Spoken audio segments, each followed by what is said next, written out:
Hello guys, magandang hapon sa inyo. Kamusta na kayo? Pasensya na kayo, sobrang init, no? Kaya nakabad ako.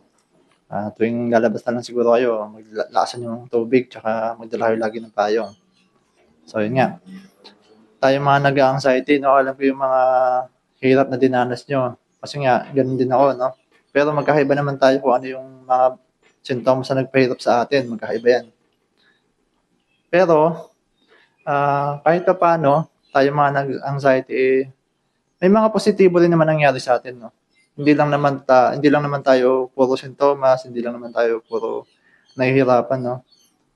May mga good thing na nangyari. Isa diyan, halimbawa, um, may mga tao, no, na nakausap ako na nagawa nilang itigil yung vision nila, 'di ba? Gaya ng sigarilyo, natakot sila sa sigarilyo eh.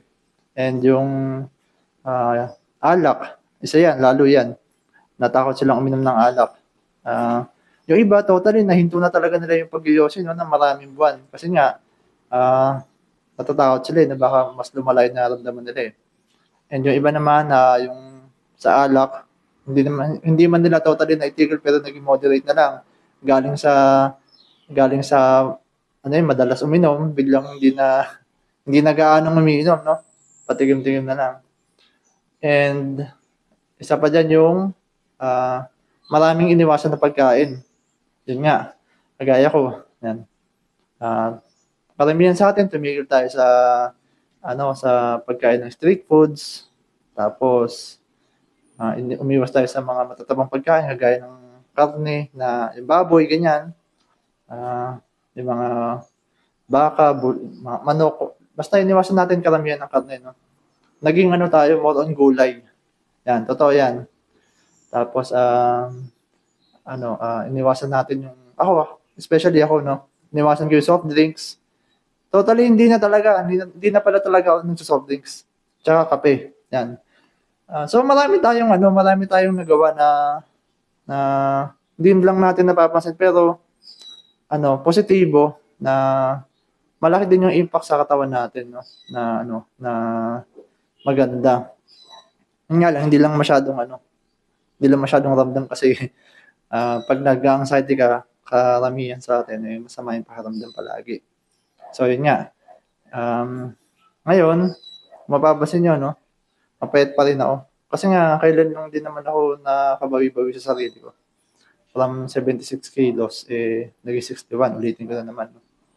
Ito, may papakita akong video na way back 2022, yung itsura ko, tsaka yung katawan ko, no? Yan. Mas mataba ako that time, way back 2022, kasi nasa around 76 kilos ako. 76, umabot pa yata ako ng 82 kilos that time, no? Nung wala pa akong anxiety. Yan, papakita ko sa inyo.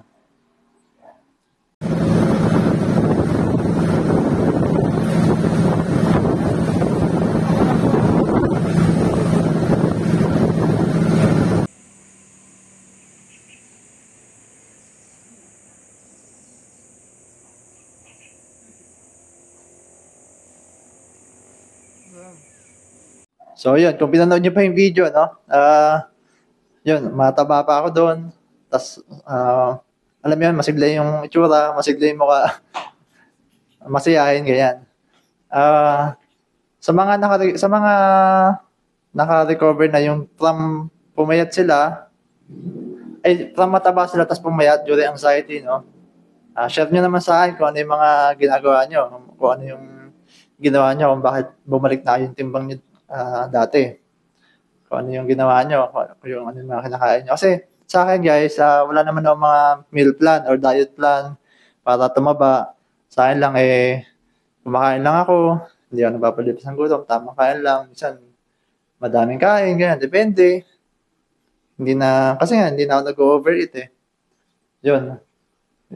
Parang ginagawa ko, kung tataba, edi tataba. Kung hindi, edi sige pa rin, subukan pa rin.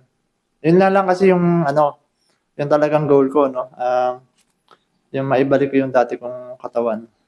Kahit man lang around 70 to 75 kilos. Tapos may maintain ko na lang, gano'n.